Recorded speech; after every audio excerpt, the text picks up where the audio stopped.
Today we're taking a look at what's in my tech bag. It's an annual series I like to do. If you can believe it or not, this is the 8th installment in the series, so 8 years in total. When I first started this, I was an on-foot commuter selling mattresses and working on YouTube with all of my free time. Nowadays, I have a home studio office. I don't work away from it all too often, so this is more of a roundup of my daily tech that I use around the office, as well as what I'm using when I bring it out. So with that in mind, let's talk some gear, starting with the bag. I actually had a really tough time deciding on which bag to showcase for this video because I have a few that I alternate between that I'm really loving right now. I'm extremely spoiled to get review samples for a lot of really cool backpacks. This here is the Evergood CPL24. It's probably my favorite of the bunch if I have a really big load of stuff that I need to carry around, but I've also been really loving the Blue to Chauff Postman bag if I want to go messenger and a little bit classier with the leather. I have the Mission Workshop Rake backpack that's really cool, heavily in the rotation, tons of organization, and a definite like techwear type of vibe, but I've also been using the Bellroy Venture Travel Pack that just came out recently.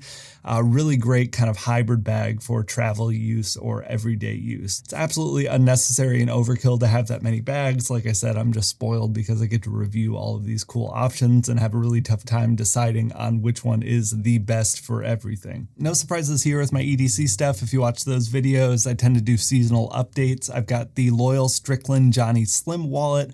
Really cool. I really love this waxed leather. I've got the Jib and Key organizer, the current champion. I've got my Mini Mag Taurus MagSafe battery. Just really nice to have something thin to slap on your phone really quick if you need a charge. I got a pen and some field notes. I usually don't bring this around my sling bag, but when I have the space in a backpack, I do like having the bigger pen and paper available for me. And then I always keep sunglasses with me. These are the Shinzo Tamura Namba copper sunglasses. I did a really big deep dive on these in my last EDC update. Super cool, high-end Japanese sunglasses. The quality is insane. The clarity of the lenses is insane as well. That's all I really keep on the exterior of this bag. I'll get it opened up and we'll get to talking about everything.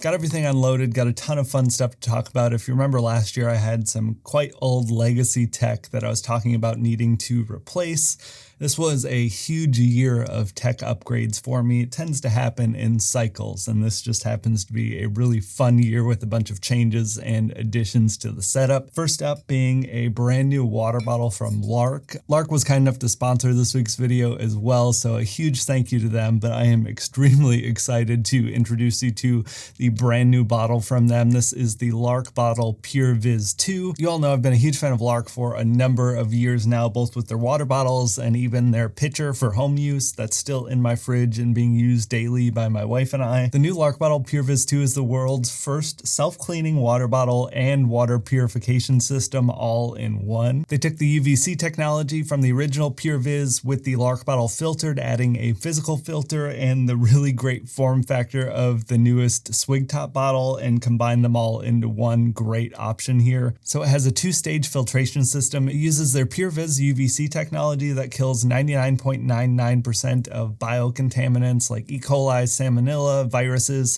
things that normal physical filters aren't really able to handle, both in the backcountry and for city use and travel use. In addition to that, though, they have their Nano Zero physical filter built into the straw that's going to remove chlorine and PFAS and all of the physical stuff that you don't want in your water. UV filters work great for some stuff. Physical filters work great for some other stuff. When you combine both, it kind of covers all of your bases. They're also adding in the ability for hydration tracking through their app. It launches in August. You can be able to set goals and reminders to make sure that you're staying hydrated. You have all of this built into my favorite form factor from LARQ with their swig top bottle. It's a fully leak-proof bottle, but you're still able to open it really easy and drink from, much better than having to unscrew and rescrew every time. I love this swig top design and am so happy that they were able to incorporate all of the tech into it. In addition to purifying the water that you're drinking, the UVC technology also helps keep the bottle clean. Runs automatically every 2 hours. That's going to help prevent bacteria buildup and that nasty water bottle stink. It's a double wall stainless steel insulated bottle as well. It'll keep drinks cold up to 24 hours. You have a really great carry handle on here, but it is also removable. So if you don't want it for whatever reason, you can pop that off if needed. Comes in 23 or 34 ounce options. It's USB-C rechargeable. All in all, I am just extremely happy with this. They took everything I loved about every one of their other bottles, combined it all into one. So huge thanks again to LARQ for sponsoring this week's video. Be sure to check the links down in the description. Let's get into the rest of the loadout here. For my main battery, I've still been carrying and loving the Anker Prime. This is the 27,650 milliamp hour battery. It charges up to 250 watts. It's just under the 100 watt hour limit for flying. It is my ultimate perfect battery right now. I'm curious to see what comes out over the next year. There's been a lot of great advancement in batteries lately, and this one has just been absolutely perfect for everything I need. One big new addition and new category for me has been handheld gaming. I recently was able to get a Legion Go, and I've just been having a blast with it. I've had this on my radar for a very long time, whether it was this or the Steam Deck or the ROG Ally. It's all definitely down to personal preference. The Steam Deck is great, but I wanted access to, Game Pass and all that stuff. So the options that ran full Windows seemed ideal. The options that ran full Windows were also a little bit more powerful as well. That narrowed it down to the ROG Ally and the Legion Go. I really like the larger screen for the Legion Go. I'm not really a competitive gamer. I'm definitely going more for fidelity, playing a lot of like single player and story driven type of games. I picked it up just in time for the Steam summer sale this year, so I dusted off my old Steam library from my Windows days. You can actually detach the controllers from the screen on the sides, and then on the back you have a little kickstand. So if you want to play kind of remotely, a little more lounging, I think it makes a really good travel option as well. You're not going to get crazy frame rates for AAA titles or anything, but I've been having a blast getting back into PC gaming and kind of getting into this handheld form factor. Getting into the tech pouch, this is the Evergood Civic Access pouch. This might be my favorite tech pouch when I have a lot to carry. The layout and organization here is excellent. You can see on the overhead cam, you're able to just really fit a ton of stuff in here. So organizes really, really well for my gear at least. Got everything unloaded here. First up, I've got my SSD. This is the Samsung T9 SSD. Picked this up this year to replace my T5. It's the 4 terabyte model. The T-Series drives have performed great for me. I believe it was in that very initial first one back in 2017.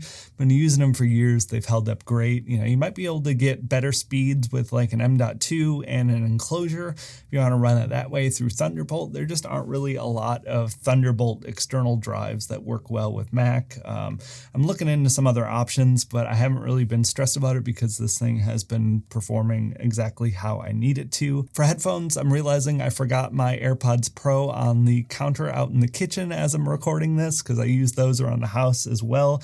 That would normally be in my quick access top pouch that we talked about earlier, but I've also been carrying the Soundcore Liberty 4 NC headphones as kind of a secondary pair for my other devices. Switching the AirPods to connect to multiple devices and switch back and forth is a little bit annoying. I'm spoiled enough to have a few pair of Bluetooth earbuds, so I've been carrying these for the Legion Go and the Beam Pro that we'll be talking about in a second here. These have been great though. I think they're 80 bucks. I've had them for a couple of years and still use them all the time to supplement the AirPods Pro. Got a little flashlight with me. Always good to keep one with you. It's a lot better than using your phone flashlight. This is the Olight O-Clip.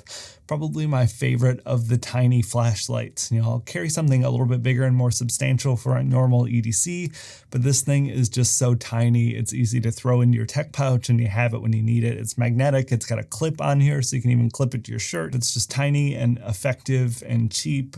Really, really solid. For a charger, I've been carrying the Ojai 140 watt. There are quite a few options for this kind of size and spec that work really well, but I think the yellow is fun, and I think this one is just a smidge smaller than some of the competition. We have 2 USB-C inputs, 1 USB-A input. It works perfectly, charges up the laptops, charges up the Legion Go, kind of whatever I need all into one. Something that's always with me if you've been watching the videos for the past year or so, this is the Moft Invisible Tripod. I found this last year and just got obsessed with it. I've since done a few sponsored videos with Moft. They have a ton of really cool stuff, but this is definitely my favorite item of the list. It's just really nice to have something that's as thin as like a couple of credit cards that you can use as a tripod for your phone. Really great for flights, really great to prop up on a desk if you're working at a coffee shop or when you're at a hotel, put it on the nightstand.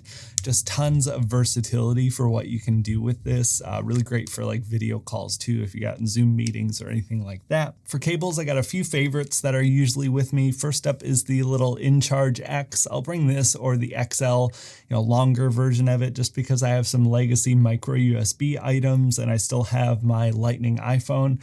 I'll be upgrading in the fall, I'm pretty certain, so hopefully I can go USB-C for that too, just one less variance, but this is a 6-in-1 charger. You have USB-A and USB-C on one side, and on the other side you have Lightning, micro USB, or USB-C again. So you get a ton of versatility here. Other longer cables, I got a few favorites. These are the Magtame cables. Such a great idea if you don't want to deal with like cable management and cable ties and everything. They magnet themselves back together in coils, so you can kind of change the size. I have a 60 watt version here and a 240 watt, Thunderbolt version here as well for, charging the higher powered devices. Then I have this 100 watt basis cable that has a digital display. Might not be as important if you're not reviewing items to double check the charging speeds, but it's really nice to have just to see how much charge you're getting, if you're testing out a brick or wanting to see how fast something will charge. Really inexpensive. I think they're like 12 bucks or something. One category I've added over the past year is a travel router. I am kicking myself that it took so long to add this into the setup. A ton of you had been recommending it for the past couple of years, and I finally broke down and bought one earlier this year and just loved it. The one that I was using was the GL.iNet Slate AX travel router. That is a really great option, but it's going to be a little bit more expensive. So I've been kind of exploring some alternative budget options to share with all of you. The first one up on the list here is from TP-Link. This is their AX1500 travel router. I have a TP-Link router at home for my mesh Wi-Fi system, so I figured it would be worth a go. This has been a really solid choice as well for about half the price of the Slate AX from GL.iNet. You lose out on a couple of things that might not be important to you, just depending on what you need. You have 2 Ethernet ports instead of 3. They're both gigabit. I believe that's the same. You have a USB port here, but this is USB 2 versus USB 3 on the other. So if you're plugging it in for a mobile hotspot, not an issue at all. But if you're using this for like really big file transfers, attaching a drive, it might be worth the extra upgrade. And then you have USB-C for power delivery. These are really great though, aside from like the security and privacy benefits of having your own system when you're out on the go. It's just much more convenient if you have to deal with like one-page sign-in options on 6 different devices. You just have everything connected to this and it's set up and good to go, and you don't need to worry about like network problems if you're traveling around a lot or working remotely a lot. Another year and it lives on. This is the original Kindle PaperWhite. I actually was scrambling around yesterday. I thought I had lost it. I haven't been reading very much the past couple of weeks, and I couldn't find it when I was getting everything together. It wasn't where I normally keep it, so I was panicking and thought the legacy was going to end. This thing's still going strong, working really well. The battery's not the longest, but it's been holding up really well. Otherwise, I've been on a huge Blake Crouch kick lately. It's super like basic, pulpy, like mystery sci-fi type of things. But I heard about that Dark Matter TV show. I wanted to read the book first because the premise sounded really great. And I found the Wayward Pines series. I read through all those. So let me know what I should read next. Next up is another new category. I've been having so much fun testing out these like AR sunglasses lately. This is the Beam Pro and the X-Real Air 2 Pro. I've gotten the chance to test these and the Viture Pros as well. For the glasses, I'm having a really tough time deciding which one is the best choice. They're both very good and extremely similar. I think a lot of it just boils down to the extra hardware and what might be most beneficial for you. I've been really liking the Beam Pro, having a separate sort of streaming device like this and having the 3D interface, really fun. But Viture also has their neck band that kind of just runs Android TV and goes around your neck. It's a little bit simpler in the capabilities, but it's also a really nice option as well. Both are great though. I would definitely check into one or the other and test them out. It's a ton of fun being able to plug these into my laptop or my Legion Go or my phone or the separate Beam Pro, and just have a giant screen wherever I'm at, especially for travel stuff, is super great. Next up is the big category, laptop, or should I say laptops. I finally upgraded my MacBook Pro. I got the M3 Max MacBook Pro. This is the 16-core CPU, 40-core GPU variant, 64 gigs of RAM, and a 2 terabyte SSD. If you remember from last year, I was using my 2018 MacBook Pro and was struggling with it. For normal day-to-day office stuff, it's perfect. My wife is using it now. It's still great and holding up, and it's plenty fast for like normal day-to-day type of stuff. But for video editing, I I was wasting so many hours waiting for stuff to load and render. It became a real nuisance for high-powered tasks and putting out videos, so I wanted to make the upgrade. Hopefully you've all noticed, the videos have gotten a little bit better quality, both in the edits and the filming. I upgraded my cameras as well, so I wanted to have something that would be able to handle the new cameras, and I would be able to do a little bit more in the edits because it was just killing me. I was wasting so many hours with the old one. M3 Max though has been incredible. It burns through anything I throw at it. It's like I'm editing cell phone footage or something. It's perfect. I rarely ever hear the fan spin up in this thing. It is just everything I hope for and more. The 16-inch size, this thing's definitely big, but it's still plenty portable for me. I didn't want to go with the 14-inch and lose the performance for the worst thermals, so definitely glad I went with the 16-inch. I got the space black as well. It's a little fingerprinty, but not too bad. I think it looks pretty cool. But the potentially bigger excitement, if you've all noticed, as a longtime Mac user on the channel, I've been testing out a Windows laptop. This is the Lenovo Legion. This is the Gen 9 7i. Kind of replaced their slim variant. This isn't their highest end Pro model, but it's their slimmer, kind of more portable, lighter weight choice. Lenovo offered to send this out to me, and I've been really itching to get into PC gaming. Now, my last PC build was like 2006. It was an E-Machines that I had upgraded to be able to play Elder Scrolls Oblivion for the release of that game. So it has been a long time away from Windows. It's been really fun diving in, but this laptop has been really great. Has the 14th gen Core i9, 32 gigs of RAM. It's got a 4070 mobile and a 1TB SSD. It's been surprisingly capable handling some games and putting out some really good frame rates. I am deep into a playthrough of Satisfactory right now, like 25 hours over the past week or two. I'm just completely obsessed right now and definitely going to go play as soon as I finish up recording here. It's been able to run that with ultra settings plugged into my 4K monitor, sitting between like 60 and 90 frames a second, which really surprised me. I forgot to mention anything with the screen earlier. It's a 16-inch screen, 240 hertz, and runs 2560 by 1600. It's been working really well. I love the design and the polish here. The white looks great. It's not super gamery either, which has always been kind of a deal breaker for me looking at some of this stuff. They're finally realizing that people want to play games and want that performance, but they don't necessarily want to, have RGB over the entire exterior and, big, chunky, aggressive, stupid looking lines and all of that. So I've been really happy with this. I'm definitely going to be testing it more. I've only had it for, I think, a few weeks, maybe a month or something. So let me know if you want to see more stuff like that. I actually have a special video coming up. This kind of gave me the itch to build out a desktop PC, so I should be doing a desktop PC build video sometime in August, so we'll see how that goes. Let me know if you're interested in that, or if you want to see anything else with the Legion laptop, or just my general experience going back to Windows after 15, almost 20 years now. It's been quite the experience getting back into it. Definitely a ton of fun. It reminds me of my teen years when I was super into PC gaming. So getting back into it now has just been a blast. The hardware has literally never been better. On that note though, that's actually the end of the list for this year. Like I said, a lot of upgrades, and just to make it clear and make it known, I'm not carrying every single piece of this with me everywhere I go. And this is kind of a culmination of my daily tech, what I might bring with me for work, what I might be using at home with my home office. The transition has been a little awkward here for the What's in My Bag series once I started working from home, but I still want to keep it going. 8 years and running. Really hope you enjoyed this. I'd love to hear, if you have any cool tech that you've been using and loving lately. Have you picked up a travel router this year like I have? Super crazy game changer. Are you Windows or Mac? Let's get into that discussion. But thank you all so much for watching, and I'll talk to you in the next one.